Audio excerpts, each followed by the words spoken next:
Bom, meu nome é Samara. Eu cheguei ao ministério com uma condição espiritual terrível. A minha fé, na verdade, era uma fé doente, né? Uma fé doente. E para entender melhor o que aconteceu na minha vida, eu vou começar a contar que eu fui criada pelos meus avós, né? No interior do Maranhão, né? Bem longe. E eu fui criada pelos meus avós, né? E eu creio que desde lá, Deus já tinha esse propósito de me fazer chegar onde eu cheguei e para eu ser hoje o que eu sou. Em Deus, principalmente.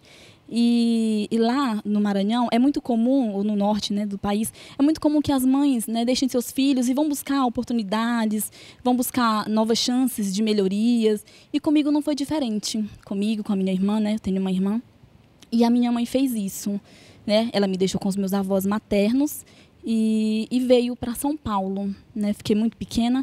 E aí o diabo já viu uma oportunidade na minha vida. Que hoje eu tenho esse entendimento que mesmo criança, ele viu ali uma chance de destruição, que é o que ele veio fazer, né? Então ele conseguiu, ali por um bom tempo, na minha vida inteira, fazer, plantou sentimentos miseráveis dentro de mim em relação a isso. Então dali para frente, muita coisa que aconteceria na minha vida, eu passei a atribuir a esse fato.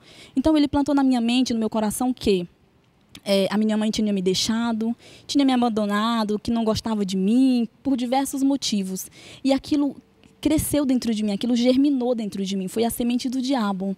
E por uma vida inteira, por 23 anos, para ser mais precisa, eu guardei ressentimento, ódio, rancor, mágoa, sentimentos literalmente miseráveis que acabariam ali, ao passar dos anos, destruindo mesmo a minha vida. Porque eu fiquei com os meus avós, tive uma educação, eu diria que impecável, né? São pessoas magníficas, né? Depois de Deus, eu sou grata a Deus por tudo que eu vivi com eles, né? Por eles terem sido o que eles foram na minha vida e são até hoje.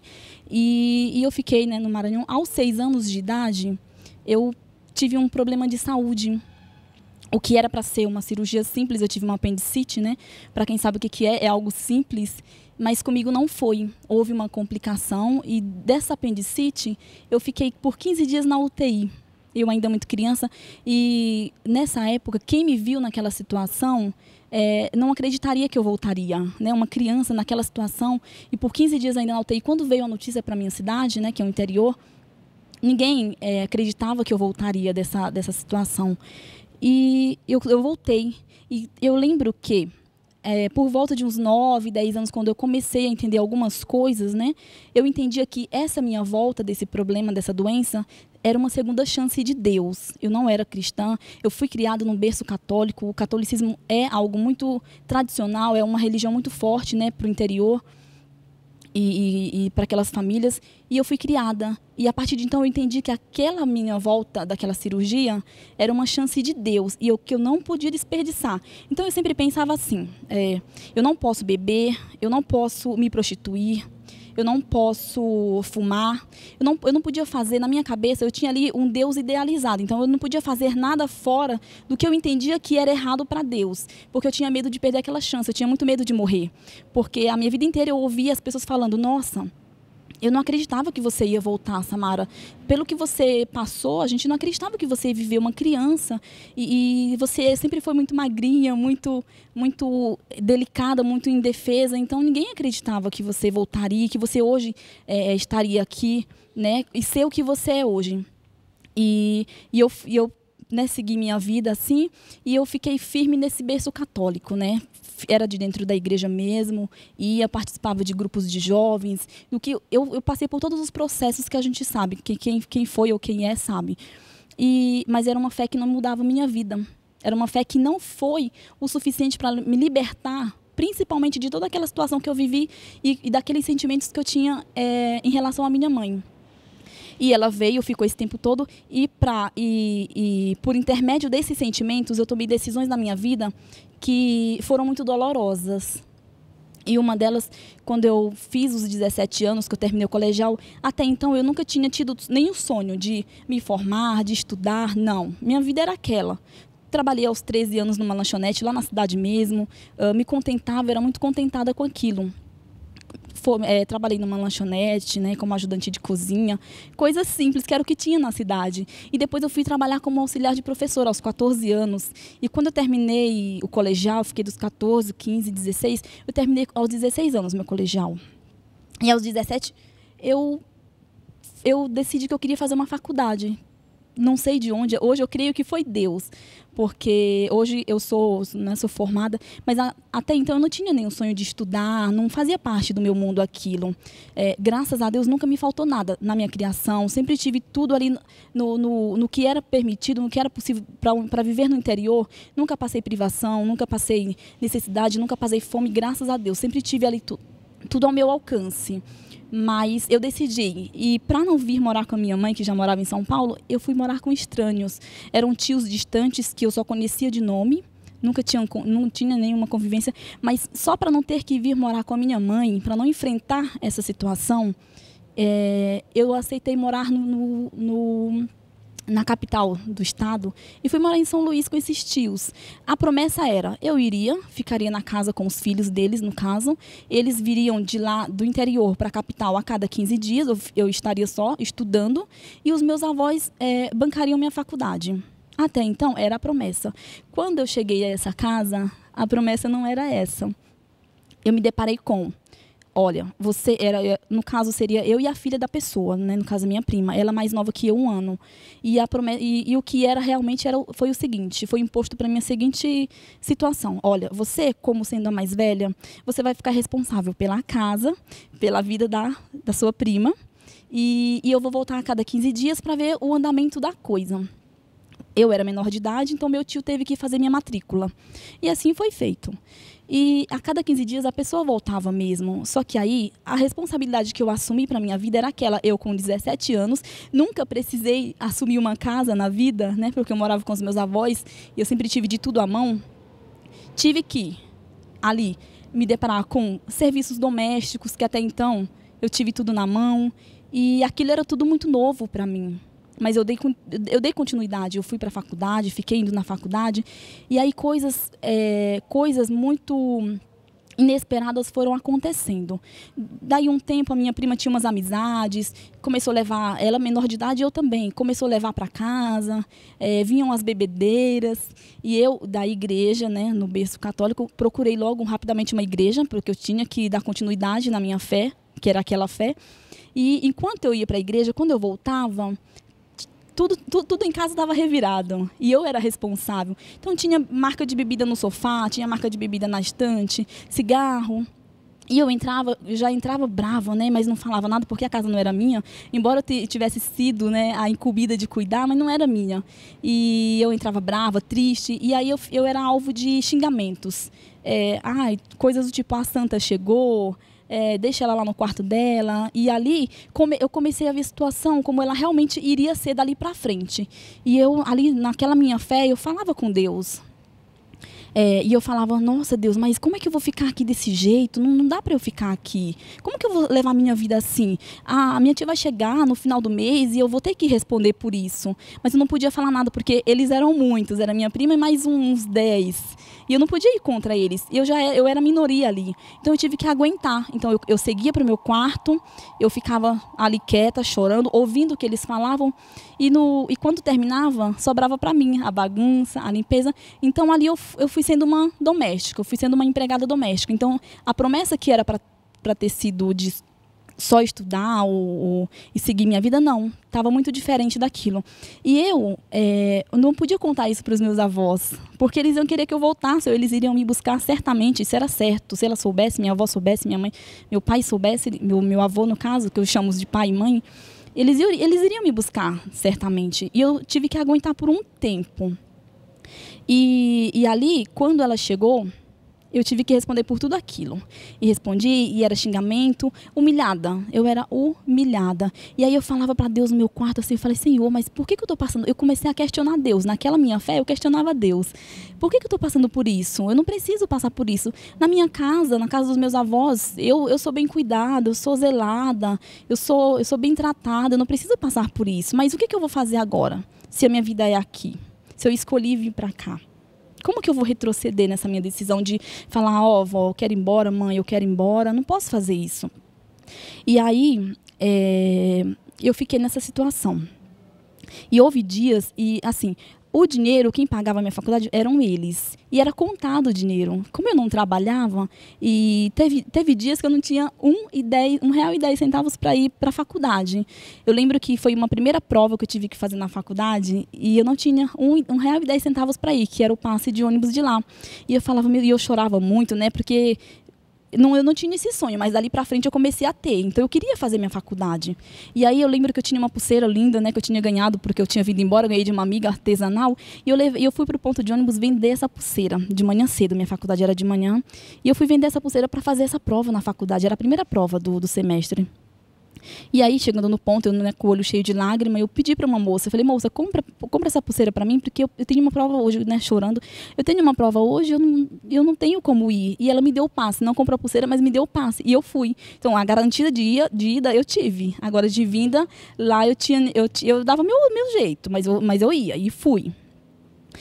Então, para ver tudo isso, para não enfrentar a situação com a minha mãe, então eu tive que fazer isso.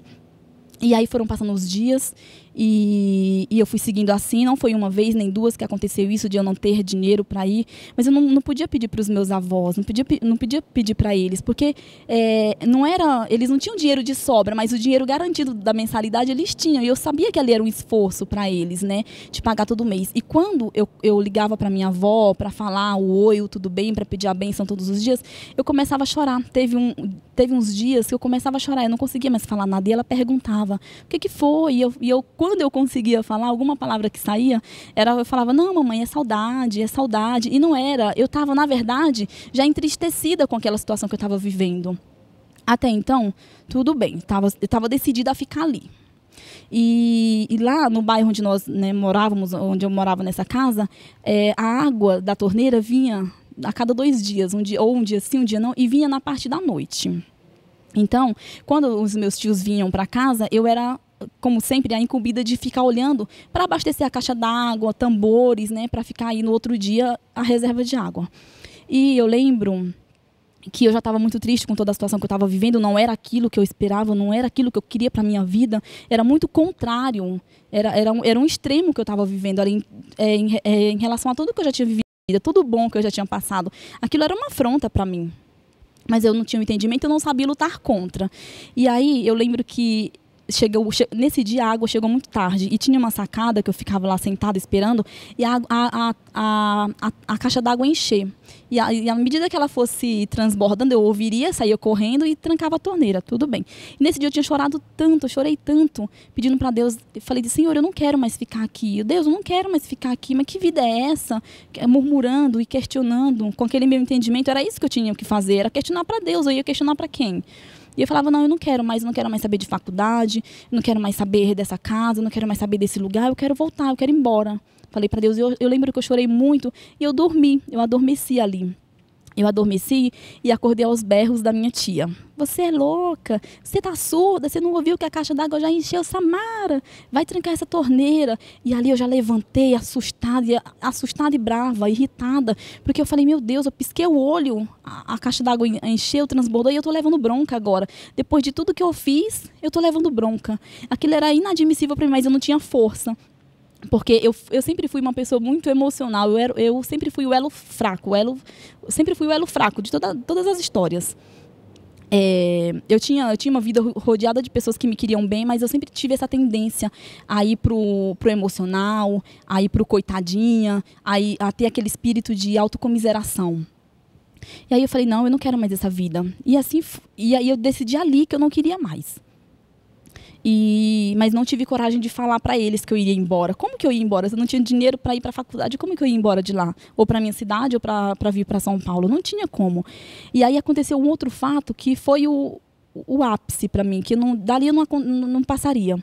Eu entupi uma pia da cozinha, entupiu, e para desentupir essa pia, tinha que passar num vão, e meu tio era homem, geralmente é mais forte, não cabia, minha tia também não tinha coragem, era uma mulher, sobrou para mim, eu tive que entrar num vão, de concreto, e depois que eu passasse essa muralhinha de concreto, tinha vigas de concreto onde só caberia o meu pé. E eu era magrela, sempre fui magrinha assim, e só cabia meu pé, e eu tive que ir ali. Então eles, né, ai, vai lá, você é pequena, você cabe ali, não sei o quê. E eu fui, manipulada sempre, né, eu fui. E aí, a surpresa era, eu tinha que jogar um ácido para desentupir aquela pia. Eu tive que usar soda cáustica, sem luva, sem proteção nenhuma. E à medida que eu fui manipulando a soda cáustica, aquilo foi irritando o meu braço. E no que começou a me irritar e coçar muito, eu retrocedi no meu passo e recuei. No que eu recuei, eu escorreguei o pé da viga. E ali foi a mão de Deus. Eu não caí, por pouco, por mão de Deus mesmo. Eu creio que Deus já estava ali de olho na minha vida há muito tempo. Desde a minha volta da cirurgia, na verdade. E eu lembrei daquela segunda chance. Eu falei, Jesus, eu não caí, mas por muito pouco. E aí, lógico, eu comecei a chorar muito, eu fiquei muito nervosa, eu comecei a tremer. E eu pedi para sair dali. A pia foi desentupida. Né? Mas eu saí dali. Saí e naquela noite eu não dormi mais. Eu fiquei chorando, eu chorei muito, porque eu lembrei de tudo. Eu lembrei do grito da água, da caixa d'água, eu lembrei da bronca, lembrei do que eu estava passando, lembrei do dinheiro que eu não tinha para ir para a faculdade, lembrei de tudo isso. E ali no meu quarto eu falei, Senhor, eu não quero mais, eu vou morrer. Só que esse eu vou morrer, não era a intenção de me matar, nunca passou isso pela minha cabeça, graças a Deus. Você queria tirar o sofrimento. Quando eu falei que eu ia morrer, eu era dizendo que eu não aguentava mais aquela situação. Para mim ali era o fim, não tinha por que eu viver aquilo, eu não tinha forças para enfrentar aquilo. E aí eu acordei cedo para ir para a faculdade, fui me arrastando para o banheiro, né, tomar banho bem cedinho, e a água que caía parecia pimenta nos meus olhos, parecia areia, né? Eu passei a noite inteira acordada com o olho inchado, acordei com o rosto inchado para ir para a faculdade, eu não tinha dinheiro, e ali eu falei, hoje eu não vou para a faculdade. Tinha uma praça a 2 ruas da minha casa, né, de onde eu morava lá, e eu fui para aquela praça, não tinha o que fazer, fui para aquela praça, fiquei lá o dia inteiro no intervalo da faculdade. No horário que era para eu estar na faculdade, eu fiquei naquela praça sentada e milhões de pensamentos passaram pela minha cabeça, milhões. E eu fiquei ali o dia inteiro e eu liguei para minha tia que morava aqui em São Paulo. Contei tudo para ela e ela falou assim, não, imediatamente ela falou, não, eu vou te trazer para cá. Tia, não quero, vou te trazer para cá. Falei, tia, não tenho 1 centavo para ir, não tenho nada, não tenho R$1,10, nem fui para a faculdade hoje. Eu contei tudo para ela e ela falou assim, não, Samara, vamos fazer o seguinte, eu vou falar com uma pessoa aqui, a gente vai resolver, vai para casa e fala para os seus tios que eu vou ligar para ele. Minha tia falou aqui. E assim eu fiz, eu fui para casa e falei para minha tia de lá, que morava comigo, falei, tia, minha tia vai ligar, minha tia de São Paulo vai ligar e quer falar com a senhora. E assim minha tia fez e falou, vou trazer a Samara para cá, aqui eu arrumei uma faculdade para ela, e ela vai ficar aqui e é o melhor para ela. A mãe dela mora aqui em São Paulo e vai ser o melhor para ela. Lógico, eles não queriam perder o que eu era lá para eles, né? A responsável da casa, eles não queriam perder. E a minha tia começou a fazer um escândalo. Eu não admito, ela só vai sair daqui por cima do meu cadáver. E quem é você? Quem você pensa que é? Falou para minha tia daqui de São Paulo. E aí começou aquela briga. E eu ouvindo tudo aquilo, e eu falava, ai meu Deus, e agora? Não vai dar certo, ela não vai deixar eu sair daqui. Como que a minha tia tão longe de São Paulo vai poder me tirar daqui, se eu tô aqui com eles na minha frente? Então aquilo pra mim, eu já comecei a ficar triste de novo. Eu falei, ai não, eu não vou conseguir, eu vou ficar aqui pra sempre, essa vai ser minha vida, vai ser aqui mesmo. E aí elas começaram a discutir. Eu sei que resolveu, né? Como eu já sabia que eu ia ligar para minha tia, então eu já deixei minhas coisas meio que arrumadas, meio prontas. E eu terminei de arrumar minhas coisas e falei para minha tia de lá, falei, tia, eu vou. E ela falou, não, daqui você não sai. E eu enfrentei ali uma briga com ela, né? Eu chorava muito, eu falava não. E ali ela começou a me rogar praga. Ela praguejou toda a minha vida, dali para frente, e ela disse coisas horríveis. O que eu iria viver, ela determinou ali. Era o que ela queria. E eu enfrentei essa briga com ela e vim. E eu liguei para minha tia daqui de São Paulo. E minha tia falou assim, olha, Samara, eu falei com uma pessoa, ela vai te trazer, é uma senhora que tem um ônibus que vem daí para cá e ela vai te trazer. Ela não se preocupa com nada, com passagem, com comida. E aqui eu me acerto com ela. E aquilo eu vi a mão de Deus, eu falei, meu Deus. E quando eu liguei para minha tia daqui de São Paulo, eu lembro que foi muito forte porque eu chorava muito. E eu falei para ela, eu falei, tia, se a senhora não me tirar daqui, eu não vou aguentar. Amanhã eu não acordo viva. Eu falei para ela. Falei, amanhã eu não vou acordar viva. Porque eu sentia que eu não ia aguentar. Era muita humilhação, era muita... Uma vida escrava. Uma vida escrava. Era uma vida escrava. E quando eu vim, eu cheguei dia 2 de abril, dia 3 tinha um trabalho me esperando, né? Numa loja de rua. E logo em seguida o dono me transferiu para o shopping. Então, e eu vim morar com a minha mãe, né? Vim morar com a minha mãe e ficamos na mesma casa. Morar, porque convivência mesmo não tinha. Então, eu fui trabalhar nesse lugar, né? E depois, logo em seguida, o dono da loja me transferiu para o shopping. Então, a minha vida aqui fora era muito bem resolvida. Porém, aqueles sentimentos que eu carregava por ela, de toda aquela situação, não tinha sido nada resolvido. Internamente, era algo muito negro. Era de uma dimensão que só tendia a crescer. Naquela época, eu já não tinha dimensão. E à medida que eu fui vivendo aqui com ela, né? Aquilo ia crescendo. E eu comecei a trabalhar e eu procurei ocupar minha vida aqui fora. Então, eu trabalhava no shopping, que, né? Todo mundo sabe que uma vida de shopping é corrida. Eu fazia curso de inglês pela manhã e à noite eu vinha para a faculdade. E ainda tinha um detalhe. Eu era de balada. Então, eu gostava de dançar. Lá no Maranhão eu fazia parte de grupo de dança. E aqui a gente tinha um grupo de amigos muito fortes. Eram 30 pessoas. Então, todo domingo a gente estava na balada. Todo sábado a gente estava na balada. E o domingo era sagrado. Eu tinha que ir para a igreja. Então, para mim, a minha fé era essa. Então, podia. Na minha fé, podia. Eu ir para a balada no sábado e de manhã eu fazia minha parte com Deus. Então, eu estava lá presente na igreja. Eu fazia parte do grupo de jovem. Estava tudo certo. E passei assim por muito tempo, né? E eu procurei ocupar minha vida dessa maneira. E o tempo foi passando e minha vida ficando nisso. E eu falava... E a situação com a minha mãe só piorando, porque não tinha briga. Não vou falar para o senhor que tinha briga, porque não tinha. Porque não tinha nem chance de trocar palavras. A gente não trocava palavras. Eu chegava do trabalho, ela também trabalhava muito.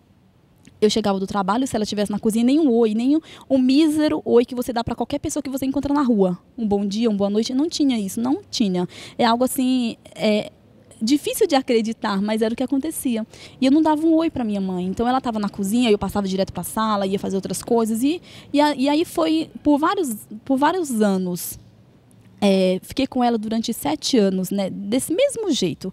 Na frente da família, quando a gente ia, né, para festas, comemorações, a gente ainda fazia um esforço, tanto eu quanto ela. Então a gente conversava, trocava algumas palavras ali amigáveis, mas não passava disso. Em casa mesmo não tinha. E ainda eu lembro que por 1 ou 2 vezes nós trocamos palavras fortes uma com a outra, porque eu tentava externar tudo aquilo que eu sentia por ela. Então, muitas vezes ela nem sabia do que eu sentia por ela, porque ela nunca soube. E porque eu nunca tive a chance de falar para ela, nunca tinha tido uma convivência ali com ela, né? Foram 23 anos separadas. Então, eu lembro que mesmo na época de escola pequenininha, eu ficava muito brava quando vinham os bilhetes da professora de reunião de pais e via o nome dela, eu ficava brava, eu chorava. E a minha avó, por sua vez, sempre me explicou, sempre deixou bem claro: Samara, eu não sou sua mãe é ela. Então, eu sou sua avó, ela tá lá, ela tá cuidando de você, ela foi para te dar uma vida melhor. Minha avó, meus avós sempre deixaram isso muito bem claro para mim. Nunca foi algo escondido, eles nunca, né, me esconderam nada. E assim, e ela nunca soube disso, né? E quando a gente trocava essas palavras, né, fortes, a mágoa crescia ainda mais. E aquilo foi se tornando uma bola de neve, um buraco negro dentro de mim. Algo que nada poderia mudar. Nem a fé que eu tinha, nem os amigos que eu tinha, nem as baladas que eu ia. O meu pensamento era: vou continuar indo para essa vida de balada mesmo, porque é a diversão, é a alegria que eu tenho, é ir dançar. Não bebia, os meus amigos sabem, né? Quem tiver... Quem me lembra bem de mim sabe disso. Eu nunca fui para beber, eu nunca fui para me prostituir em balada, eu nunca fui para fumar. Eu passava a noite inteira tomando água e refrigerante. Nenhum dos meus amigos me ofereciam nada, porque eles sabiam que eu não ia aceitar. Quem era meu amigo de verdade, tinha convivência comigo, sabia que eu não ia aceitar. Muitas vezes, até da faculdade à noite, eu ia para balada, quarta-feira à noite, quinta-feira à noite. Esse era o meu hobby, era o que eu gostava. E passei uma vida inteira assim. Até eu vir para Jesus. Quando eu vim para Jesus, aquela situação tinha que ser resolvida. No comecinho, né, sem ainda o entendimento que eu tenho hoje, eu comecei a ser muito cobrada por Deus, por essa situação. Mas cobrada ao extremo, porque era o seguinte: eu conhecia a verdade. E a Bíblia diz que conhecereis a verdade e ela vos libertará. Então, a partir do momento que eu tive um encontro com Deus de verdade, que eu comecei a entender uma vida e ter uma vida com Deus, eu tive que tomar posse do que saía do altar. Eu tinha que tomar posse do que Deus me dava para a minha vida. E todas as direções vinham para isso. A minha situação com a minha mãe, a minha relação com a minha mãe. Porque era algo que, por 23 anos, parou a minha vida. Só eu não me dava conta disso, né? E quando, nas orações aqui, a bispa falava, estenda suas mãos para onde está o problema. Nossa, mas eu ia com toda a garra. Eu ia e determinava assim, e eu falava, ela é minha mãe, o Senhor me deu para ser filha dela, não foi em vão, e eu consagro ela como minha mãe. Então, tudo isso eu declarava aqui. Tudo da boca para fora. Por quê? Precisava de algo mais. Aquilo por mais que eu estivesse ali na hora determinando, indo com tudo, mas não passava de palavras. Deus, ele queria de mim, além de tudo aquilo, uma atitude de fé, que tantas vezes era batido nesse altar. Atitude de fé. E eu não tinha essa atitude de fé. E aí, tudo que acontecia na minha vida era culpa disso. Era porque minha mãe tinha me deixado, era porque minha mãe tinha me abandonado. E aí eu comecei a determinar. Até que um dia, eu vim para uma reunião, para um jejum da madrugada, e eu estava ali, era o fim para mim, eu não aguentava mais ficar, eu já estava há 2 anos no ministério já, e com aquilo, minha vida não andava naquilo. E eu fazendo minha faculdade, fazendo meu curso de inglês, minha vida não andava, não passava disso. Eu estava chegando no final da faculdade, né, eu ia me formar, e como eu não dava um abraço na minha mãe, eu não tinha cara, eu não tinha coragem, eu não tinha atitude de nem numa festividade dar um abraço na minha mãe, de falar, mãe. Para falar a verdade, nem de mãe eu chamei ela a vida inteira. Eu coloquei um apelido nela, né? E ela chama Maria Inês e eu chamava ela de Manese. Eu acho que era uma mistura de mãe com Inês, enfim. E a minha mãe, a vida inteira, ela não me ouviu chamar de mãe. Nunca chamei ela de mãe. E aí eu não tinha nada para dar para ela. O que eu tinha para dar para minha mãe era só aquilo, era ressentimento, que tudo isso tinha sido colocado de uma maneira espiritual que eu não entendia. E eu vim para essa reunião da madrugada, era um jejum da madrugada, e ali vai ter um dia, você ouve a mesma palavra, ouve, mas vai ter um dia que a mesma palavra que você pode ter ouvido a vida inteira, vai entrar de uma forma na tua vida que vai fazer ali toda a diferença. E foi o que aconteceu comigo. Eu vi uma palavra que eu sempre ouvi aqui na igreja, mas aquele dia eu tinha a palavra do Isaac. Qual que era o meu Isaac? Aquilo que era tão difícil de eu dar, era essa situação com a minha mãe. Era aquele perdão. Por mais que ela não tivesse me feito nada, eu ainda não entendia isso. Então, eu tinha que dar essa situação para Deus. Eu tinha que me abrir verdadeiramente para Deus, para que Deus pudesse me limpar de tudo aquilo. E aí, nesse dia, essa palavra entrou e era dito assim, o que você tem para entregar para Deus? Qual que é o seu Isaac? Entrega para Deus e já Ele vai prover diante dessa situação. E aquilo eu decidi naquela hora. Eu orei muito, chorei muito aqui na igreja, porque toda vez que eu lembrava dessa situação, era algo que me martirizava. Né? Como eu falei, eram sentimentos miseráveis. Eu sentia amor, eu sentia ódio, eu sentia rancor, eu sentia saudade, eu sentia vontade de ter. Eu tinha minha mãe ali do meu lado e não tinha. Eu tinha minha mãe e não tinha convivência de mãe, não considerava como mãe. E ali eu decidi. E eu fui para casa. E eu fui para casa e falei, Senhor, é hoje. Hoje eu tenho que chamar minha mãe, tenho que conversar, eu tenho que jogar tudo na mesa. É agora ou nunca. Sabe quando você fica naquele extremo e aquela guerra interna começa de uma forma muito intensa? Eu fui o caminho inteiro ensaiando. E eu fui ensaiando, eu falei, meu Deus, o que eu vou falar para ela? E Deus me ensinava e o diabo tirava ali na hora. Imagina, ela não vai aceitar. Imagina, não faz isso, isso é vergonha, isso é vergonhoso. Você não precisa disso, você tá uma vida inteira assim. Para que você vai fazer isso agora? E Deus falava assim, ó, não faz, se não fizer, não vou te abençoar. Era muito claro isso dentro de mim. Era uma situação que me amarrava, que me prendia, era uma corrente, literalmente. E aí Deus falava exatamente isso. Se você não resolver essa situação aí dentro, eu não vou te abençoar.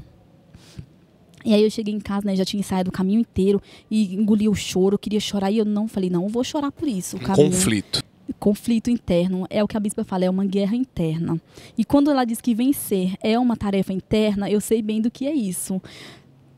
Porque são 2 extremos, é o bem e o mal, é Deus e o diabo ali na tua mente, entendeu? E aí eu fui, e quando eu cheguei em casa, eu entrei, troquei de roupa, ela estava na sala, eu peguei meu óleo da igreja, peguei o óleo, fechei na mão e falei, e agora? E ali eu estava em cima do precipício, ou eu pulava ou eu retrocedia. Se eu pulasse, eu ia resolver a situação com a minha mãe. Porque, para mim, aparentemente, aquilo era um precipício. Então, ou eu pulava, se eu retrocedesse, eu ia ficar na minha vida como já estava. E aí, ia seguir. E aí, eu fechei o olho na minha mão e fui para a sala. Eu falei, Manese, quero conversar contigo. E ela, né, assustada, falou, o que foi? E ali eu comecei a chorar. E chorei muito. E comecei a falar. Quando eu comecei a acessar o choro, eu comecei a falar, pedir perdão. Eu falei, olha, me perdoa por tudo que já aconteceu. Eu sou tua filha. Olhando no olho dela, ela começou a chorar também. E ela sem entender de nada, ela não entendia nada. Ela não sabia o que estava acontecendo. E ela perguntou, mas o que aconteceu? Aconteceu alguma coisa, né?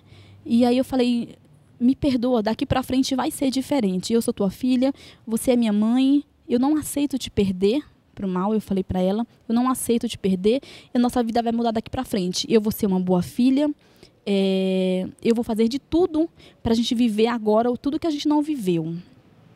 Porque era uma muralha entre eu e ela, tanto da parte dela quanto da minha parte. Eu acredito que da minha parte era maior. E por muitas vezes vinha na palavra que eu, por ser conhecedora da palavra, eu tinha que quebrar aquela barreira. Porque muitas vezes o orgulho não deixava. Por que tinha que ser eu? E eu falava para Deus, eu falei, Senhor, ela que é minha mãe. Ela que tem que quebrar a barreira. O Senhor, ela veio primeiro, eu vim depois. Então, eu sou filha dela, não é ela que é minha filha. Então, ela tem que quebrar essa barreira. Mas aí vinha que eu conhecia a verdade e eu tinha que ser a liberta da história. E eu que tinha que quebrar essa muralha, essa barreira. E nesse dia isso aconteceu. E no final, e aí eu beijei muito ela, beijei, a gente ficou muito tempo, eu me joguei no colo dela, coisa que eu não fazia. Nesse dia eu me joguei no colo dela e chorei muito, muito, muito. Parecia que realmente ali era uma libertação, pareciam que correntes, pareciam não, era o que estava acontecendo. Correntes ali foram quebradas, parecia que eu sentia dente a dente da corrente sendo quebrado. A cada minuto que eu passava ali no colo dela, e eu chorei muito, que de soluçar, eu não tinha mais ar para respirar. Chorei que fiquei ofegante e no final eu falei, mãe, posso orar? E eu estava com o óleo na mão, já era uma estratégia, né? E eu peguei o óleo e ungi a mão dela e a minha, e seguradas na mão, eu orei por nós duas ali. E naquele momento, com o pouco de entendimento que eu já tinha aqui do ministério, eu consagrei a minha mãe para mim. Consagrei a Deus e consagrei a mim, porque eu falei, mãe, a senhora é minha mãe, você é minha mãe, eu não vou abrir mão disso. Então, a partir dali, bispo, outra coisa, outra vida. Literalmente, não tinha como ser diferente. Foi uma muralha quebrada, foi um passo de fé que eu dei, porque assim, aquilo para mim era algo impossível. Era um gigante, né? Era um gigante, era uma fortaleza, exatamente. Era uma fortaleza dentro de mim. Porque foram 23 anos, não foi um dia, 2, 1 ano, não. Foram 23 anos. Eu tive que passar tudo aquilo que eu passei na casa de estranhos para poder chegar essa situação e ser quebrada por Deus, ser quebrantada e viver tudo que eu vivo hoje. Uma certa vez, e minha mãe, nós somos muito parecidas, porque ela sempre viveu cercada de pessoas que também queriam bem. Ela é uma pessoa maravilhosa, minha mãe. Hoje eu vejo isso. A cegueira foi tirada. Então, e uma certa vez, uma amiga dela me falou assim, Sá, a sua mãe é uma das melhores pessoas que eu conheço. E ela nem sabia dessa história minha com a minha mãe. Então ela falou assim, Sá, sua mãe é uma das melhores pessoas que eu conheço na minha vida. Eu nunca conheci alguém como ela. E aquilo, ao mesmo tempo que me dava orgulho, eu ficava brava, eu ficava com raiva, porque eu falei, como que ela pode ser uma boa pessoa se ela não gosta de mim? E isso antes de quebrar essa corrente. Eu falei, mas isso não é possível, como que pode ser? Então, da mesma maneira que eu era para os outros, ela também era para os outros. Mas nós duas, nós não éramos uma para a outra. O que nós éramos para pessoas de fora. Então, a partir do momento que essa barreira foi quebrada, bispo, a coisa ela foi transformada, ela não foi mudada. Porque mudar, você muda a coisa de lugar, se você quiser voltar, você volta. Mas a partir do momento que ela é transformada, não tem como voltar. Então, houve ali uma transformação de relacionamento, de situação. Hoje eu entendo o que aquela moça me falou naquele dia sobre a minha mãe. Então, hoje eu vejo, a minha mãe é uma pessoa maravilhosa, né? E quando eu comecei a chamar ela de mãe, eu ficava, mãe, porque aquilo era novo para mim. Então, eu estava lá na cozinha e eu gritava, mãe. Então, parece uma coisa boba, mas aquilo para mim era uma alegria que não tinha tamanho. Era algo incalculável dentro de mim, porque arrancou aquele buraco negro e agora tinha luz ali. Então, foi uma alegria imensa. Não tenho palavras para agradecer o que Deus fez na minha vida, o que Ele faz.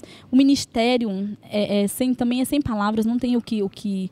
Eu agradeço hoje fazendo a obra, né? Então eu agradeço me doando.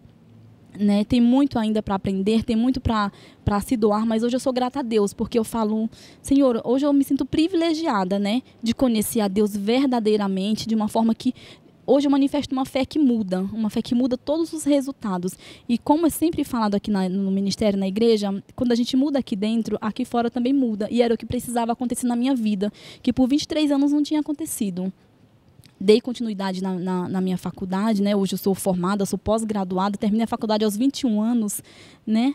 E tudo isso pesava para mim, porque eu falava assim, meu Deus, a minha mãe não tem orgulho de mim. Que mãe hoje em dia que tem uma filha com 21 anos formada numa faculdade? Então tudo isso eu cobrava de mim, mas eu não tinha coragem de falar para ela.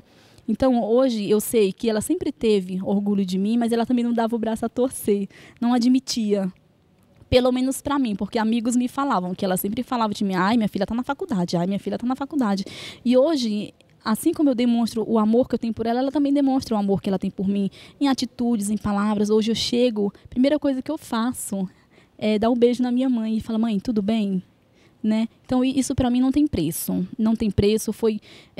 Quando eu falo em Ministério Mudança de Vida, eu vejo realmente a mudança da minha vida, né? A transformação da minha vida. E não tem como ser diferente. Manifestando a fé que o ministério manifesta, que ele nos ensina a manifestar, não tem como ser diferente. É dando passo de fé, agindo o sobrenatural e vivendo o sobrenatural, que é o que eu vivo hoje. É uma situação totalmente diferente, né? O oposto do que eu vivia uma vida inteira, né? Hoje minha mãe é minha linda. Amém. Amém. Graças a Deus.